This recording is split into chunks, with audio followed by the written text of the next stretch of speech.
In the year 121 AD, a new work was published in Rome by Gaius Suetonius Tranquillus, a secretary to the Emperor Hadrian. De Vita Caesarum, or On the Lives of the Caesars, was not the kind of book that could have been written back in the days of the Roman Republic. It offered 12 biographies of the rulers of Rome, from Julius Caesar down to the Emperor Domitian, who had been assassinated a quarter of a century before Suetonius published his book.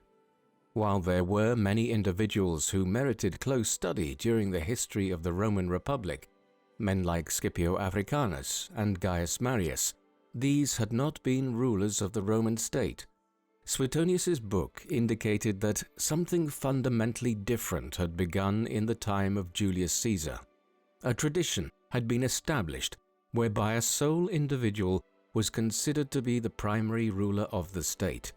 The Lives of the Caesars sought to explore who these individuals were and how the first century and a half of the Roman Empire, which had succeeded from the Roman Republic, had progressed. This is the story of the Roman Empire that Suetonius was seeking to understand.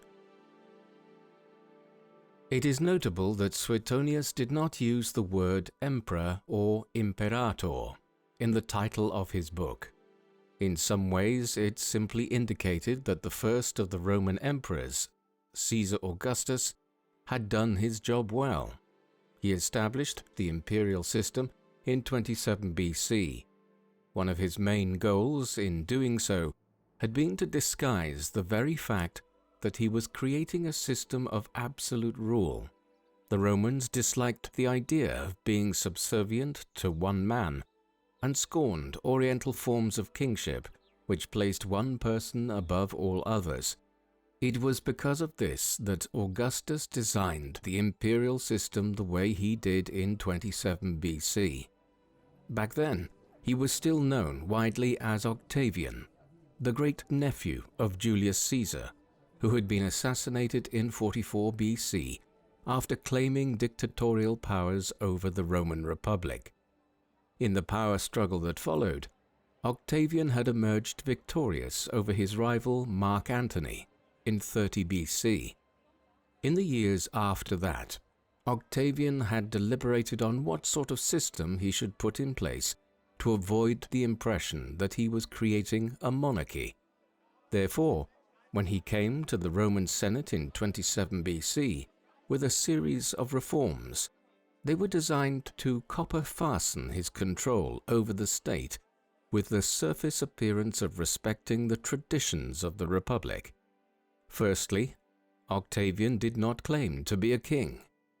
Instead, he framed his reforms as being designed to make him the first citizen of Rome, yet a citizen all the same.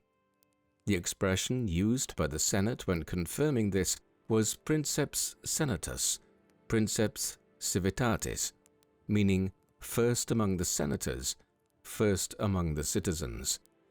He then monopolized existing republican offices into his hands, such as that of tribune of the plebeians, and he would also regularly hold the office of consul. Soon he would take the office of chief priest of Rome, the Pontifex Maximus as well. To further symbolize his changed status, Octavian adopted a new name. Henceforth, he would be called Caesar Augustus. Augustus was a term meaning venerable, while Caesar was in honor of his great-uncle Julius Caesar. Finally, Octavian added one more term to his list of honors. He would carry the honorific title Imperator, meaning commander or conqueror. It is from this word that the name by which we typically know Augustus and his successors derives, emperors. We are fortunate to know a lot about Augustus and his many successors in the 2 centuries that followed. There are large parts of the history of the Roman Republic, and even more so the Kingdom of Rome that preceded it, that very little is known about, or where we do have sources, they are of dubious accuracy. This is no longer the case when it comes to Augustus's reign and the period that followed. The Romans had firmly adopted the habit of writing histories of their time, which the Greeks had pioneered hundreds of years earlier. Furthermore, historical biography was a rising form, and we have two ancient historians, Suetonius and Plutarch, who wrote biographies of many of the Roman emperors from Augustus onwards. Perhaps the most somber and studious of all the Roman historians, Tacitus, wrote two works, the Annals and Histories, which cover Roman history through the Julio-Claudian dynasty that Augustus established and the Flavian dynasty that came after it. There's a wealth of further information to be extrapolated from works that aren't even histories. Plays by figures like Seneca reflect the events of the time, while poems by Ovid and others poke fun at Roman society and in doing so shed light on the social mores of the time. Finally, there are buildings all around Rome that show us how the city looked in imperial times. Virtually all of the ruins that still stand in the Eternal City date to the period of the Empire, not the Republic. And if that were not enough, a volcano in 79 AD preserved an entire town underneath volcanic ash to provide one of the most extraordinary testaments to how an ancient people lived.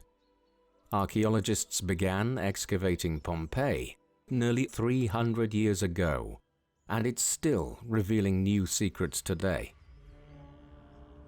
Augustus had a lot of work to do as Rome's first emperor. The Roman Republic had been at war endlessly for hundreds of years prior to his accession and had risen from being a small city-state in central Italy to dominating the entire Mediterranean world. In the last century or so prior to his rise to power, there had been constant social unrest and multiple civil wars. It was a strange contrast, a state that conquered all before it when it came to its neighbors, even while it was at war with itself. This had left little time for the fixing of the many social and economic issues that plagued Roman society. Augustus now set about remedying these. A major issue was the Roman military. Gaius Marius had reformed the army in the late 2nd century BC to create a professional standing force. However, more work needed to be done. The civil wars and wars of conquest had seen hundreds of thousands of legionaries employed, and many of them had not been adequately rewarded in retirement. There were also too many men employed in 27 BC. If he wanted to avoid a new rival emerging, Augustus needed to demobilize many of these soldiers and pension them off. He set on the idea of rewarding retired legionaries with lands in Italy and places like Gaul that his great-uncle had conquered. Then he reformed the structure of the military, while also reframing the Praetorian Guard to become a sort of imperial bodyguard that were the only soldiers allowed within Rome and the Italian peninsula. To secure stability within the city of Rome itself, a teeming metropolis that would grow to around 1 million inhabitants at its height under the empire, he expanded the Cura Annoni, the grain dole which distributed free grain to the citizens of the city. A rash of other work concerned the building of roads, the organization of trade, and many other reforms. After decades of chaos, peace, order, and stability would be the hallmarks of Augustus's reign. Of course, peace was the hoped-for luxury of the Romans at home. Early on in his reign, Augustus continued to expand the empire abroad. Much of his military activity early on in his time as emperor centered on the final pacification of northern Spain, where certain native groups continued to hold out against Roman rule in the mountains of Cantabria 2 centuries after Rome had first begun conquering Hispania. An expedition under Aelius Gallus was also sent into the Arabian Peninsula to examine the possibility of annexing this region and its valuable spice trade. However, the Romans eventually settled on establishing the Nabateans of Petra as a client people and avoided direct involvement here. An expedition was even sent into the Sahara Desert under Lucius Cornelius Balbus to explore the possibility of further southern expansion in that direction. He traveled as far south as Mali, yet evidently returned with a warning that just sand and heat were to be found to the south. Instead, Augustus looked northwards and determined that he would emulate his great-uncle's achievement in conquering Gaul in what is now France by adding Germania to the east of it to the empire. As he focused his attentions here, Augustus managed to maintain peaceful relations with the Parthian Empire on the eastern frontier. Initially, the campaign to conquer Germania went well. The River Rhine was established as a preliminary border, and Augustus next set his sights on advancing to the River Elbe. However, in 9 AD, towards the end of his reign, a large Roman army was drawn into an ambush in the Teutoburg forest in northern Germany, and 3 legions were destroyed. With this setback, Augustus ordered a retreat back to the River Rhine and abandoned plans for further expansion. Moreover, he left advice that his successors should now focus on consolidating Rome's huge empire and not seek to expand any further, using the Sahara Desert in the south and the Rhine and Danube rivers in the north as natural frontiers that could be easily defended. Augustus established the Principate or imperial system when he was still just in his mid-30s. He lived a long life down to his mid-70s and was the longest reigning emperor in the history of the Roman Empire. As a result, he was able to transform many elements of Roman life during the course of his reign. One of the most profound changes was in the very appearance of the Eternal City. As one source puts it, Augustus was said to have stated that he found Rome a city of brick and left it as one of marble. This was not an empty boast. Augustus did transform the city by erecting many new public buildings and spaces. The centerpiece of this was on the Palatine Hill, one of the 7 hills of Rome in the center of the city. Here Augustus laid out his forum, a large civic space of temples and other civic buildings. A centerpiece was the imposing temple of Mars Ultor, dedicated to the Roman god of war. The forum was adorned with over 100 large statues of heroes of the Roman Republic. Augustus also built the first imperial palace, the House of Augustus, on the Palatine Hill. Many other projects were patronized by him. His closest allies and lieutenants financed building work too. For instance, his most loyal ally, Marcus Agrippa, built the first major public baths in Rome. Attuned to the need for public spaces like this and the benefits of bread and circuses in pacifying the Roman masses, Augustus funded the redevelopment of the Circus Maximus, the chariot racing arena in the city. He paid for the transportation of a giant obelisk from Egypt all the way to Rome to be set up at the circus. This all occurred within Rome itself. However, Augustus's building program also extended to the provinces and beyond.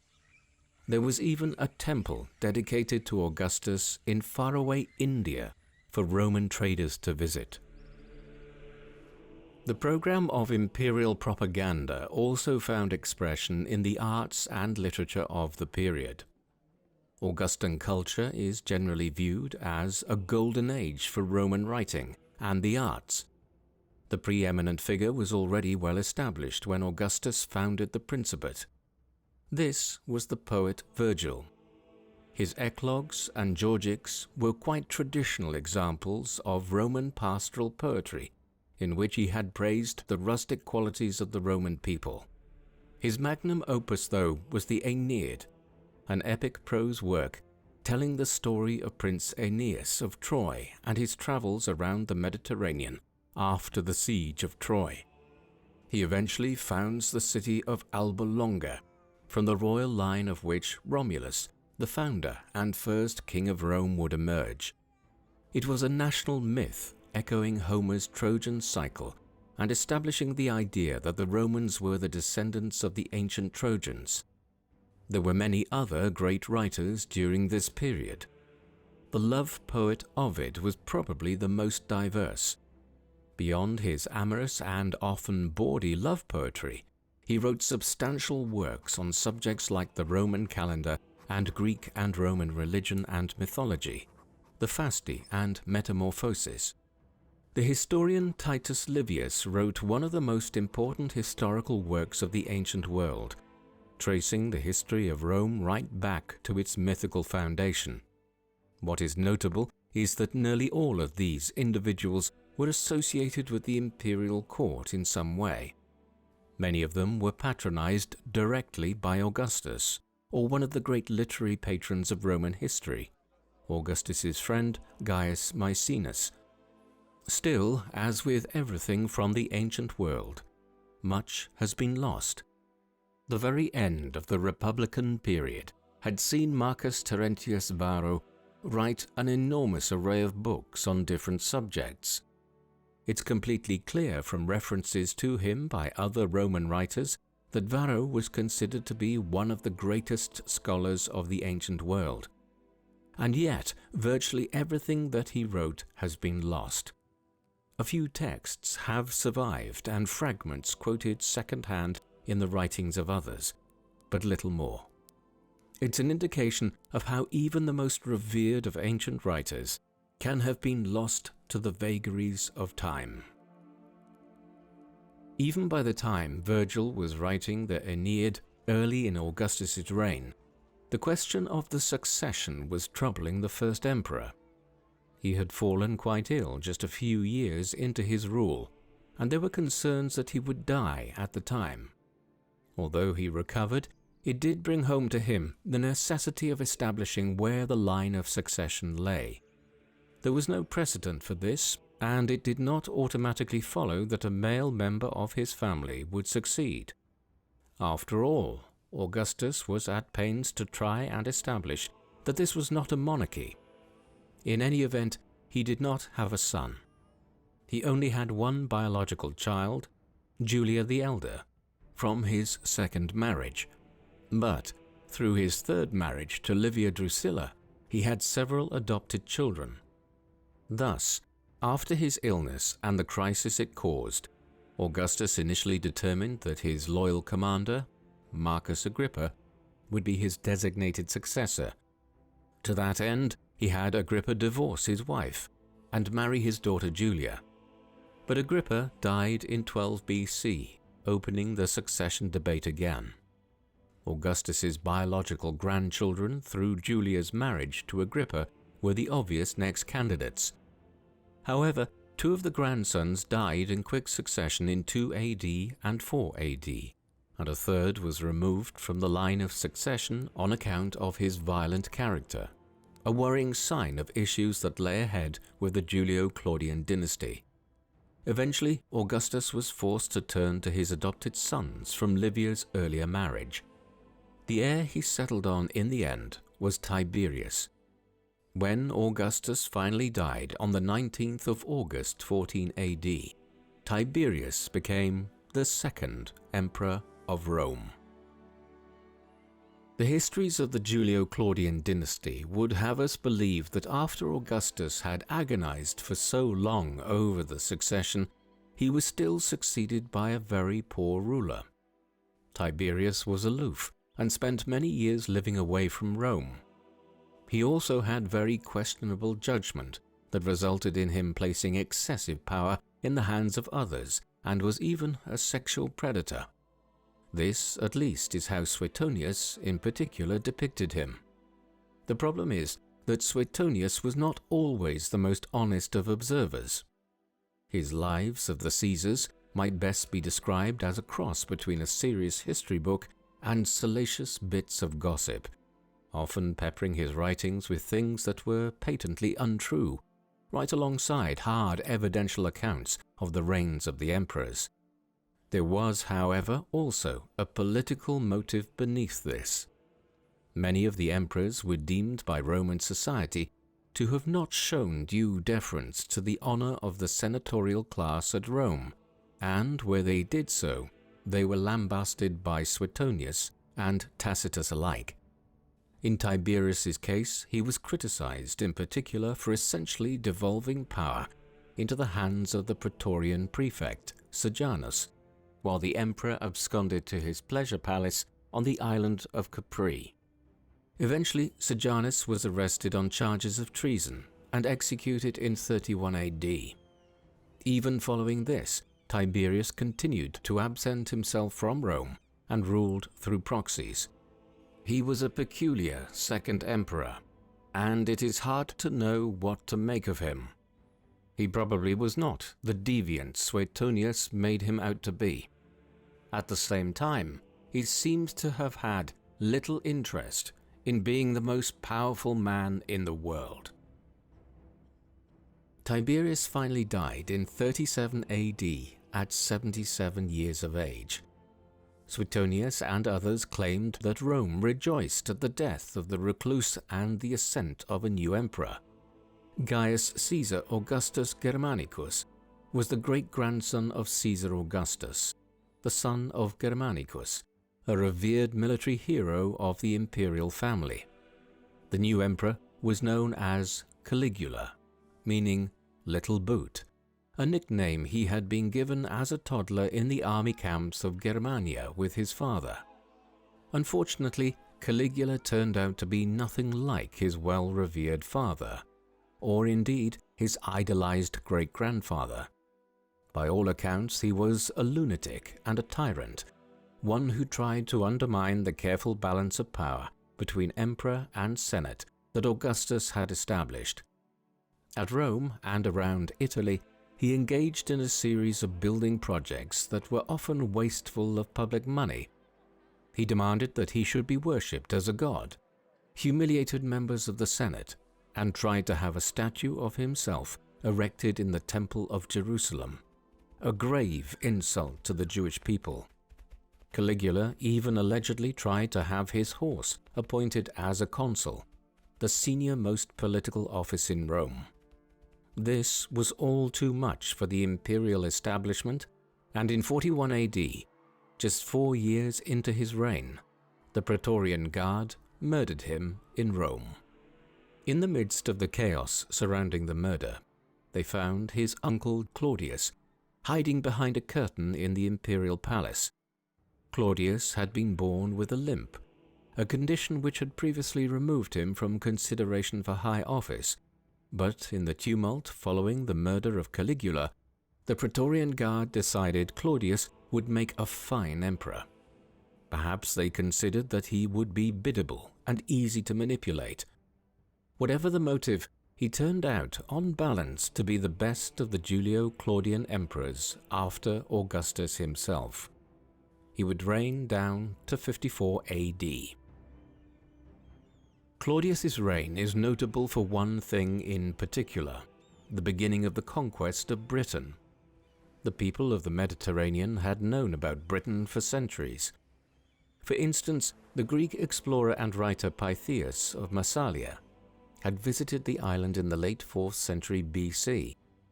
Julius Caesar had crossed over to the island during his conquest of Gaul and was evidently considering the possibility of conquering Britain at some future point. Nevertheless, Augustus's advice to his successors had been simple: to not expand the empire any further and to consolidate control over the vast lands that had been conquered. Claudius was the first of his successors to ignore this advice. In 43 AD, 2 years into his reign, he launched an invasion of Britain. At the time, the island was inhabited, much like Gaul had been, by a patchwork of different Celtic tribes, some more powerful than others. They were capable of putting up a more united defense of their island home when they needed to, and the conquest of Britain would be a slow affair. Claudius succeeded in securing the southern coastal regions, and the Romans gradually expanded northwards in the decades that followed. By the 60s AD, they were still trying to pacify the Midlands and Wales. There is an unusually detailed account of some of these events in the Agricola, written by the Roman historian Tacitus on the life of his father-in-law, Gnaeus Julius Agricola, who served as governor of Britain between 77 AD and 85 AD. He completed the conquest of Wales and England and launched the most successful campaign into what was then known as Caledonia, modern-day Scotland. However, the conquest of the northern part of Britain was never fully completed, and, as is well known, the Romans eventually ended up building a physical wall across northern England to act as the northern border. Claudius died under suspicious circumstances in 54 AD. Ancient accounts infer that he was poisoned by his wife Agrippina, who then ensured that her son from her earlier marriage, Nero, succeeded him. This could well be true, or it might be a part of the anti-Nero sentiment which prevailed in later times. Nero is a difficult ruler to figure out. He was later described by writers like Suetonius as a tyrant in the vein of Caligula, a man who was said to have intentionally caused the Great Fire that destroyed much of Rome in 64 AD so that he could clear part of the city and build himself a vast new palace there. Christian writers added to this negative impression centuries later, when they identified Nero as the first emperor to widely persecute the Christians. These views are open to question. Nero was eventually overthrown in 68 AD and died, but immediately thereafter, several claimants to the throne arose who claimed to be Nero. Why, if he was so unpopular, would aspiring claimants have pretended to be Nero?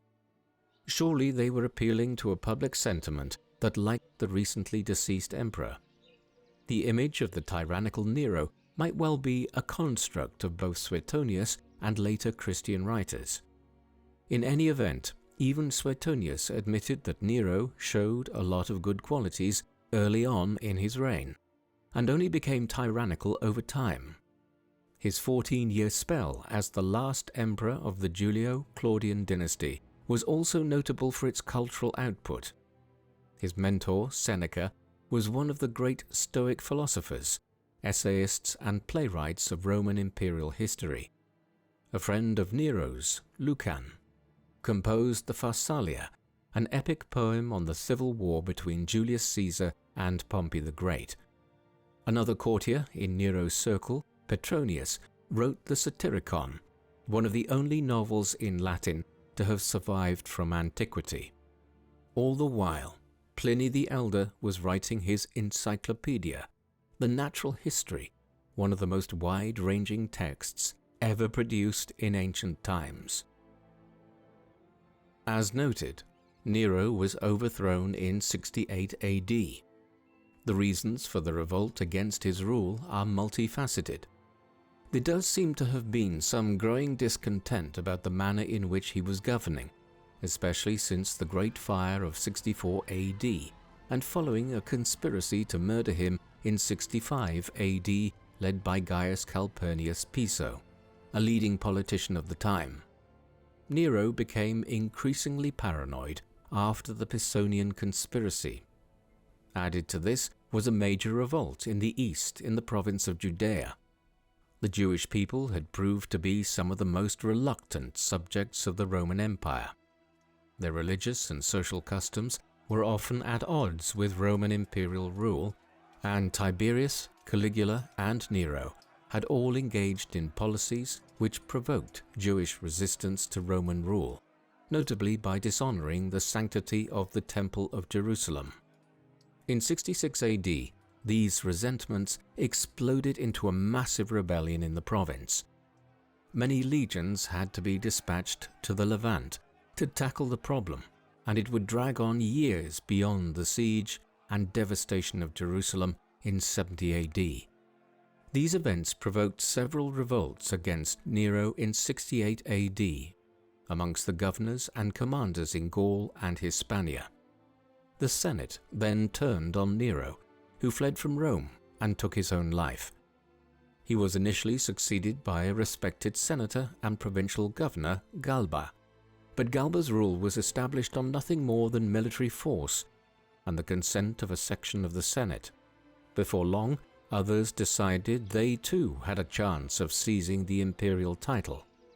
Hence, 69 AD became known as the Year of the Four Emperors. Galba was overthrown by Otho in January. He lasted just 3 months before one of the commanders of the Germanic frontier, Vitellius, led his legions south and claimed power in Rome in April. Vitellius was, in turn, overthrown by Vespasian, the senior general in charge of pacifying Judea, who was able to use the legions under his control in the east to defeat Vitellius and establish himself as emperor in the final weeks of 69 AD. Vespasian's full name was Titus Flavius Vespasianus. The Flavius element was the gens or family name. Therefore, the dynasty which he founded is known as the Flavian dynasty. It would have 3 rulers. Vespasian himself ruled between 69 AD and 79 AD. He was then followed by his son Titus, who was very well liked, but who only ruled for 2 years before dying under possibly suspicious circumstances. Then Titus's brother Domitian ascended to the imperial position. He would rule for 15 years. The era of the Flavian dynasty saw important events occur across the empire. The conquest of Britain continued, while tensions escalated along the Danube frontier with the Dacians, a tribe of people who ruled a kingdom in what is now Romania. During Domitian's reign, a new expedition was sent into the Sahara Desert, one led by Julius Maetianus. It seems to have penetrated as far as Lake Chad and what is now the Central African Republic. Expeditions this far into the African interior would not be attempted by Europeans again until the 19th century. Then there were the more bizarre elements of Flavian rule. Vespasian, for instance, was responsible for the so-called urine tax, a tax on the disposal of urine from public toilets in Rome. This makes some sense when we consider that urine was used in many pre-industrial societies as a way of dyeing clothes and cleaning whites. The ammonia removed stains. The past was often an unpleasant place. The short reign of Titus began with one of the most important events in Roman history, or at least one that has allowed us to gain a fascinating insight into Roman life over the centuries. It was previously believed that the eruption of Mount Vesuvius that destroyed the towns of Pompeii and Herculaneum in southern Italy, covering them in mounds of volcanic ash and pumice, occurred on the 24th of August 79 AD. That date is now questioned, and the eruption might have happened in October. The result was the same in any event. Vesuvius spewed out enormous amounts of lava that covered the nearby towns and preserved their remains underneath. As early as the Renaissance period, there were people writing about finding things under the ground in the vicinity of the volcano, and in the 18th century, the first tentative archaeological explorations of Pompeii began. 3 centuries later, there is still about a third of the site yet to be fully excavated. Pompeii, and to a lesser extent Herculaneum, provide a striking window into what life in the Roman Empire was like. This was a highly urbanized society, at least by the standards of the ancient world, with perhaps as much as 25 to 30% of people in Italy living in cities and towns. The rich and poor lived alongside one another, the latter in tenements, the former in villas. Slaves were present everywhere. It is estimated that anywhere between 10 and 25% of Roman society was made up of slaves. The proportion was higher in Italy than in other parts of the empire. This was a pre-industrial society, and agriculture was the primary economic pursuit. Indeed, the prevalence of slavery probably acted as an impediment to the development of industrialization. The Romans, for instance, understood the basic mechanics of a steam engine, but never expanded the use of it. Many would have felt there was no need for mechanized manpower of this kind, when a team of slaves could be used to carry out any menial task. Life in the towns had some surprisingly modern elements to it. There were fast food restaurants called thermopolia, in which food was cooked and then placed in jars along heated counters to keep it warm. The use of large vats of hot water to create heat was used for central heating in the colder provinces, especially during winter months. Large water baths were placed under the floorboards of a corner of a room, and heat radiated out from these makeshift radiators.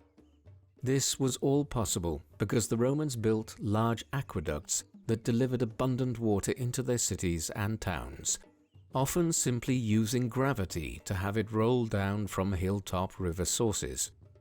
These aqueducts and the Roman road system point towards one of the things the Romans were best at: engineering. Much of this was achieved by using Greek knowledge of mathematics and Roman efficiency. A lot of the manual labor was provided by slaves, yet some of it was also carried out, or at least overseen, by the legions. It would be incorrect to think that the legionaries were simply soldiers. As the empire became more peaceful in the 1st and 2nd centuries AD, the Pax Romana, or Roman peace, as it is sometimes known, meant that work needed to be found for the legionaries stationed in the towns. In due course, the legionaries became a kind of civil service. They acted as a police force to maintain law and order, as well as performing the role of firefighters and numerous other tasks. They would not have been present in Pompeii because of the prohibition on legionaries in Italy itself. But elsewhere, throughout the empire, the Roman military was a constant presence. In fact, anywhere between 60 and 80% of the Roman budget was spent on maintaining the legions. One of the most striking elements of the ruins of Pompeii is the window it provides on religious life in the Roman Empire. As might be expected, the leading deities of the Roman pantheon were worshipped here, and temples to them were in prominent public locations. These included gods like Jupiter, the king of the gods, and the Roman equivalent of Zeus, and his wife Juno. Mars, the god of war, was particularly revered by the Romans to a much greater extent than his Greek equivalent Ares. Minerva, who the Romans equated with Athena in the Greek system, was worshipped prominently at Pompeii as a goddess of justice and trade. The temples and shrines of the city point towards a cosmopolitan mix of religions. For instance, there was a large temple of Apollo in Pompeii. Apollo was the Greek god of music, dance, archery, and the sun. There had been a major revival of his worship in the Greek East in Roman times, and it is unsurprising that a temple was established to him at Pompeii, particularly when we consider that southern Italy had been an extension of the Greek world in centuries gone, where many Greek colonies were settled. More surprising was the discovery all the way back in 1764 of the remains of a temple of Isis at Pompeii. Isis was the Egyptian goddess of the underworld and magic. Worship of her and her brother husband in the Egyptian mythological system, Osiris, revived in Roman times and spread from Egypt throughout much of the Mediterranean. Beyond these paramount deities, the remains of Pompeii show that common people often had shrines in their homes to smaller household deities such as the Penates and Lares, household gods that offerings were made to at mealtimes, and who were said to look after the domus or household in return. Finally, there is evidence at Pompeii of the widespread worship of the emperors as deities already at this stage. This would later cause issues within the Roman Empire, as it was the belief that Christian belief in a sole god conflicted with the dues owing to the imperial cult of the emperor. This led to the concerted campaign to persecute the Christians in the second half of the 3rd century AD. Pompeii probably had a population of somewhere around 12,000 people. This was large enough that the town had its own amphitheatre for the staging of plays and the holding of gladiatorial contests. It could fit upwards of 20,000 people, suggesting that on certain occasions people would have streamed into Pompeii to attend events there from the surrounding countryside. It had been built around 70 BC, during the chaotic final decades of the Roman Republic. It was unusual insofar as the amphitheatre was built out of stone and not wood, making it one of the first amphitheatres built anywhere by the Romans from stone. At that juncture, the people of the capital to the north were still attending plays and gladiatorial games in several small amphitheatres built primarily out of wood. They gradually improved until Vespasian commissioned the construction of a vast new amphitheatre early on in his reign. The Flavian amphitheatre, what we now know as the Colosseum today, was only finally completed and opened by his son Titus in 80 AD. It is one of the marvels of Roman architecture and engineering, a building that has been emulated for thousands of years and the design features of which have influenced football stadiums and other sporting theatres all over the world. Initially, it could hold upwards of 60,000 people. Further additions by Domitian meant that its maximum capacity was extended to around 80,000 people, and major subterranean passageways and chambers were added underneath the main arena. The games surrounding the opening of the Flavian amphitheatre in Rome during the short reign of Titus were the high point for the popularity of the dynasty. A year later, Titus died at just 41 years of age. His premature passing inevitably led to suspicions that he had been poisoned or killed in some other way, but there is no evidence to validate this suspicion. The suspicions arose as a result of the subsequent unpopularity of his brother Domitian. Like Nero before him, Domitian was not disliked initially. He was perceived as a relatively competent emperor with a lot of potential. However, over time, he lost the favor of the Roman Senate and was portrayed unfavorably by Suetonius and Tacitus afterwards as a result. The emperors were expected to respect the dignity of the senatorial class by ensuring that the Senate was properly consulted on matters of high policy and by allowing senior families to work their way up through the cursus honorum, the series of Roman magisterial offices that concluded with a spell as consul or being made governor of a province. Domitian's relationship with the Senate broke down over time. He faced revolts and conspiracies by figures like the governor of one of the frontier provinces of Germania, Lucius Antonius Saturninus, in 89 AD, while he also failed to defeat and conquer the Dacians when he clashed with them on the Danube frontier. This culminated in 96 AD in a conspiracy that involved elements of the imperial staff, the Praetorian Guard, and the Senate. Domitian was assassinated in his imperial quarters, and the Senate quickly moved to elect an elderly senator, Marcus Cocceius Nerva, as the next emperor. In doing so, they began a process whereby the emperors over the next century became semi-elective, although there were ties of blood between most of them. This has become known as the era of the 5 good emperors. The culture of the Roman Empire during this period is often unfairly overlooked, standing in the shadow of that which prevailed about 100 years earlier under Augustus, when writers like Virgil, Ovid, and Horace had written some of Rome's great works. The writers of the Flavian era and the early 2nd century might not have matched Virgil, yet they were very important in their own way. This was, for instance, the golden age of Roman satire. Two writers, Martial and Juvenal, produced a series of satires and epigrams which critiqued life in imperial Rome and the social mores of the time. There was a serious quality to these too.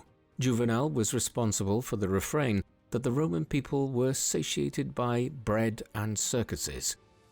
It appeared in a passage in which he lambasted the way ordinary Romans no longer really played any role in public life. Martial referenced the work of one of the other great poets of the era in his epigrams. This was the Punica, written by Silius Italicus. It is the longest surviving epic poem from the ancient world and tells the story of the Punic Wars between Rome and Carthage in the 3rd century BC. Italicus is not well known in the modern world, nor is his contemporary Quintilian. Quintilian was an educator and rhetorician who taught some of the most learned scholars of Rome in the 70s and 80s AD. He was revered in the Renaissance period as the paragon of rhetorical skill alongside Cicero. Finally, during this era, Rome played host to some of the most accomplished historians of the ancient world. Suetonius and Tacitus are the two most prominent. A third was Josephus Flavius, a Romanized Jewish scholar, who composed a series of works on the Jewish revolt and other elements of Jewish history after he relocated to Rome in the employ of the Flavians after the war that so disrupted his homeland. The literary outpouring was complemented by a kind of revival of Greek culture in the eastern provinces, a period that has become known as the Second Sophistic. The name is derived from the word sophists that was used to describe the philosophers and debaters that were the main scholars of ancient Greece during the classical era of the 5th and 4th centuries BC. This Second Sophistic was a period in which their interest in a wide range of genres was revived in a tangible way. A central figure was Plutarch, the Greco-Roman historical biographer who composed a set of parallel lives which compared the lives of prominent Greeks and Romans. They are some of the best sources for studying the lives of key individuals from ancient Greek history in particular. Plutarch, though, was more than a historical biographer, and his Moralia and other works provide an insight into Greek philosophy at this time, and even the worship of Egyptian deities like Isis and Osiris. Another notable writer of the Second Sophistic was Pausanias.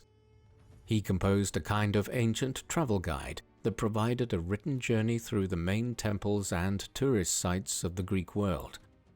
Many of the monuments, temples, statues, and other buildings he described have long since disappeared, so his guide often provides our best source for reconstructing what some of the great buildings and temples of the Greek world looked like in ancient times. There were many other leading writers of the Second Sophistic.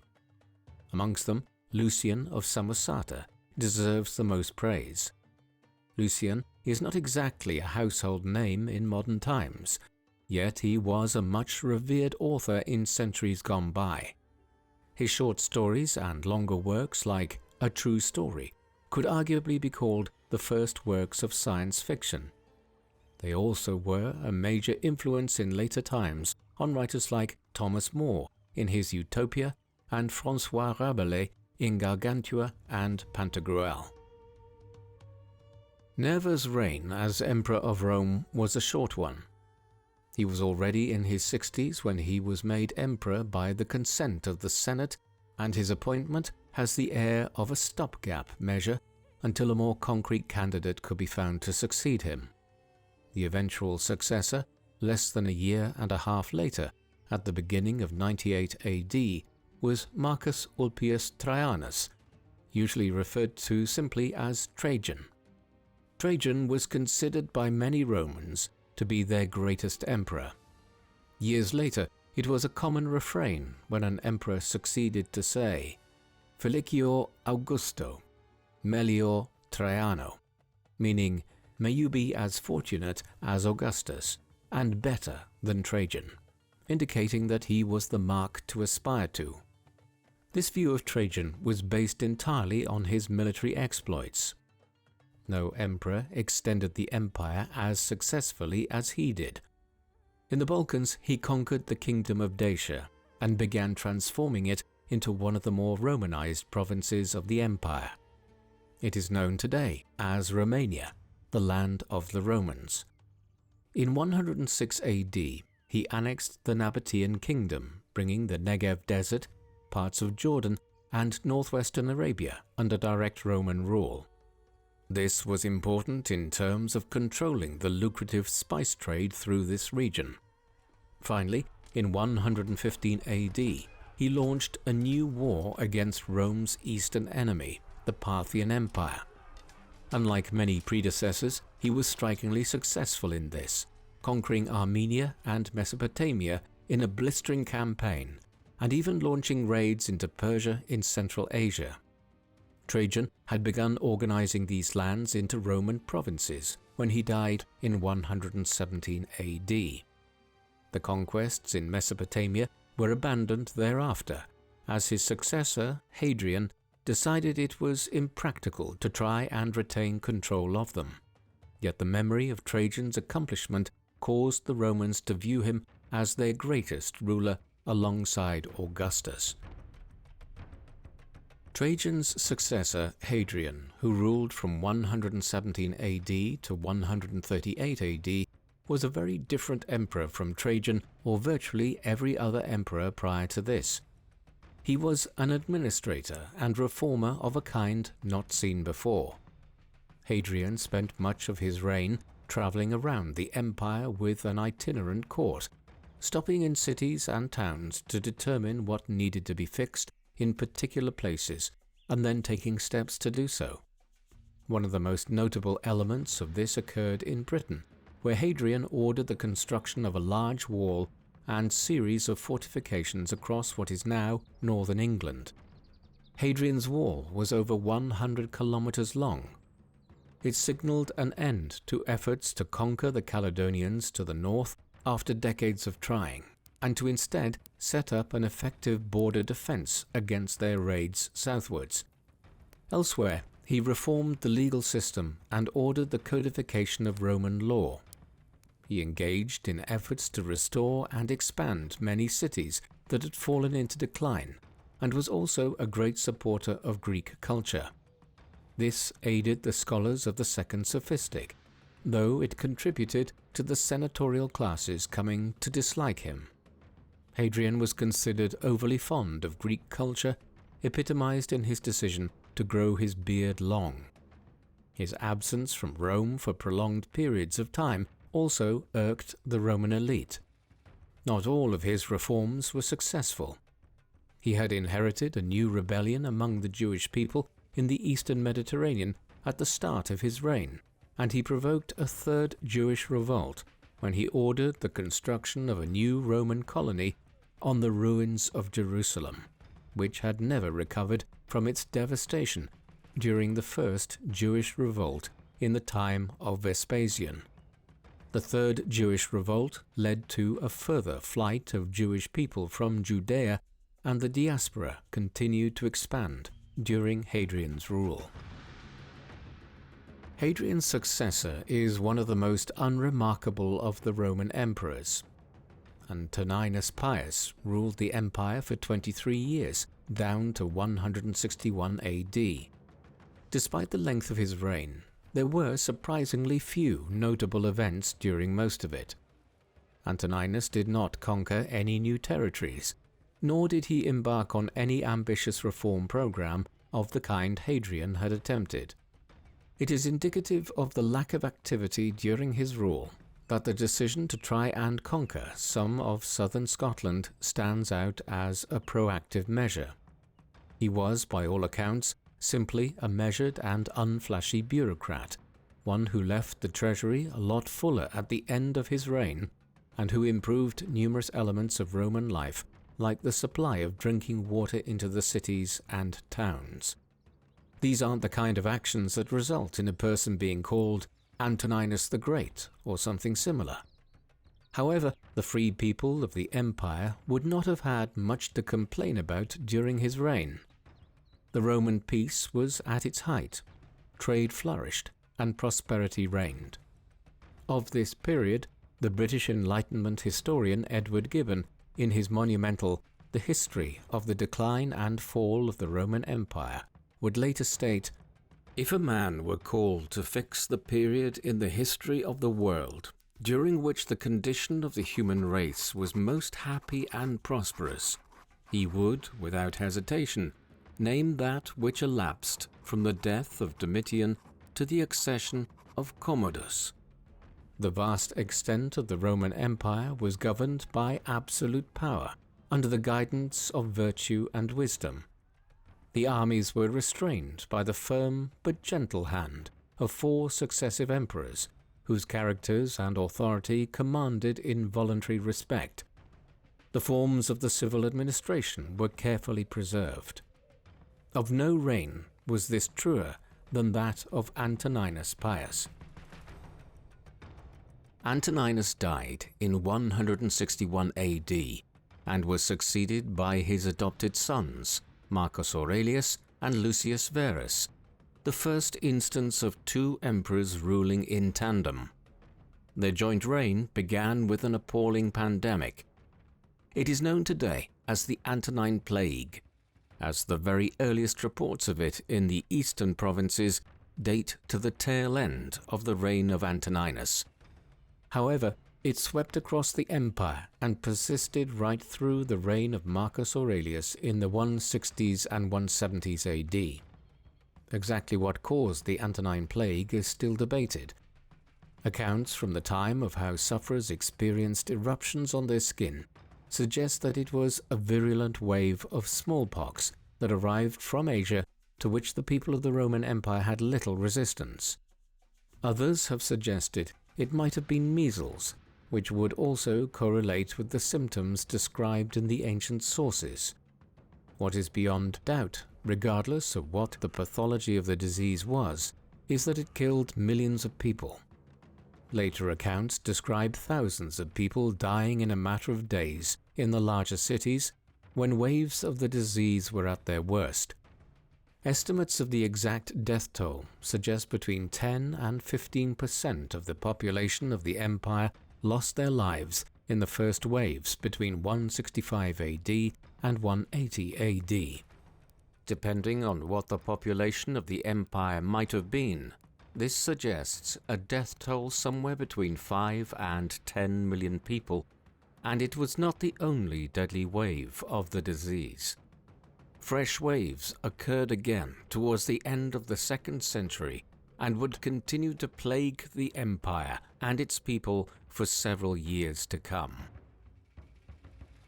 It might have been the Antonine Plague which claimed the life of Lucius Verus in 169 AD. His passing meant that Rome reverted to having just one emperor, Marcus Aurelius. Aurelius is one of the most well-known Roman emperors today. This is primarily on account of the series of notebooks he kept, recording his views on Stoic philosophy and other parts of moral life. They were subsequently published as the Meditations. 3 other aspects of Aurelius's life and reign stand out. Firstly, Aurelius's Stoic disposition was probably aided to a good extent by his opiate consumption. He consumed a theriac on a daily basis, a sort of potion used against poisoning and other ailments, which included a strong pinch of opium. Secondly, he waged war on the Parthian Empire in the first years of his reign. During the course of this, a Roman army penetrated into Mesopotamia again, much as Trajan had a half-century earlier, though with less success in defeating the Parthians. This war is generally overlooked in accounts of the reign, though, in favor of examining the third and most important aspect of the reign, the Marcomannic Wars. These were fought over a period of nearly 15 years between 166 AD and 180 AD in Central Europe. the Romans had fixed their northern border along the course of the Rhine and Danube rivers. There was, though, a weakness in this border defense, a long section of land between the Rhine and the Danube which had to be protected without a large riverine defense. In the mid-160s AD, a large confederacy of Germanic groups, led by the Marcomanni and including the Quadi and Sarmatians, burst through the border here and occupied lands around the provinces of Noricum and Pannonia, in what are now Austria and Croatia. This threatened the security of northern Italy and could not be tolerated. Over an extensive series of campaigns, the Romans would defeat the Marcomanni and their allies and would clear them out of their lands here. Yet these wars were significant. They pointed towards a fragility in the northern border and tribes beyond it that were becoming more aggressive and ambitious when it came to plundering the Roman provinces. Marcus Aurelius followed a well-established practice in his final years of making his designated successor his co-emperor. The idea was that the senior emperor would train the junior figure, so that he didn't arrive to the position inexperienced about how the imperial government and army worked, or indeed how to handle the Senate.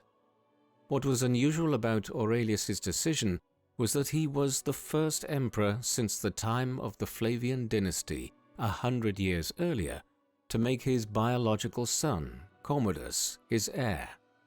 The 5 good emperors had generally been selected on their merits and then adopted by the serving emperor, albeit many were cousins of one another.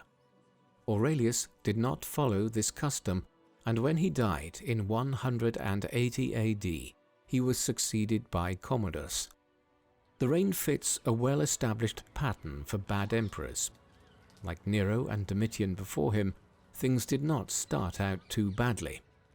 Nevertheless, before long, just like Nero and Tiberius before him, Commodus began ignoring the established methods of governance and instead devolved extensive power into the hands of several freed slaves and prefects of the Praetorian Guard.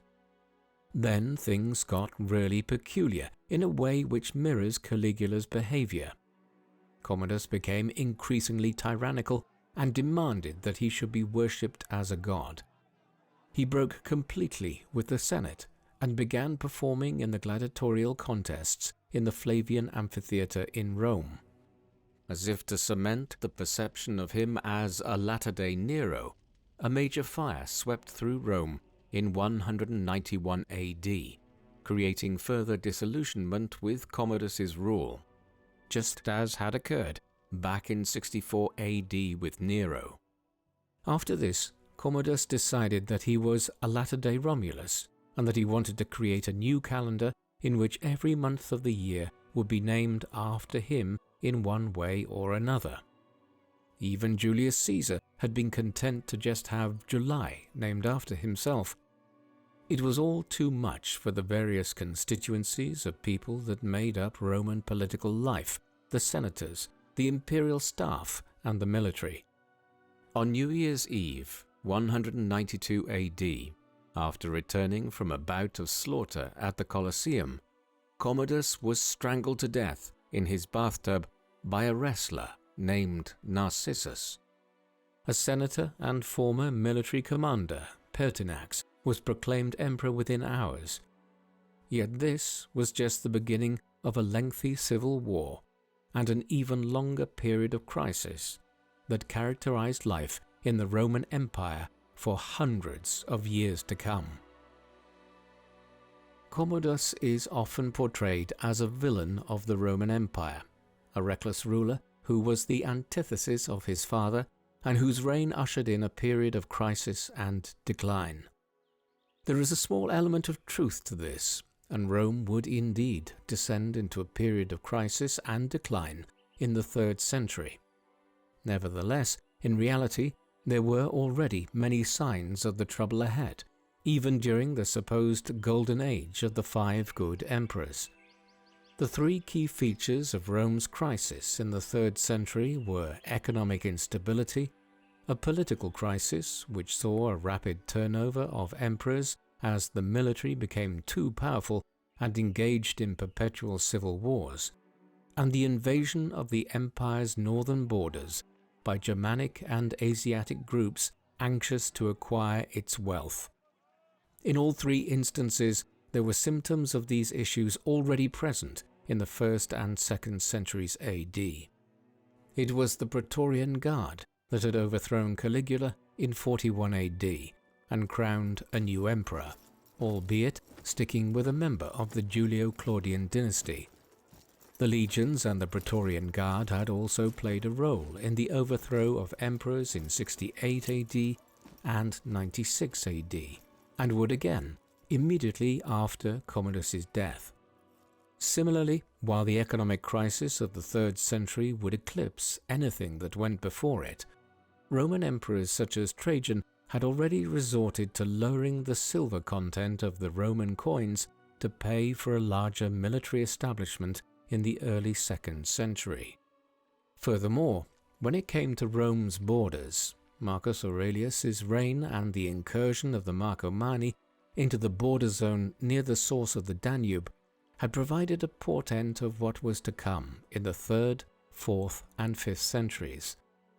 The 2nd century might have been the golden age of the Roman Empire, as Gibbon suggested, but as with so many other empires, the zenith of its power disguised the many flaws which held the system up. As we will see in the 3rd and final part of this history of Rome, the golden age of the 5 good emperors was soon followed by an immense crisis in the 3rd century. What do you think of the Roman Empire? Was it really a good time to be alive, like Gibbon argued? Or was it an empire with many underlying problems? Please let us know in the comment section. And in the meantime, thank you very much for watching.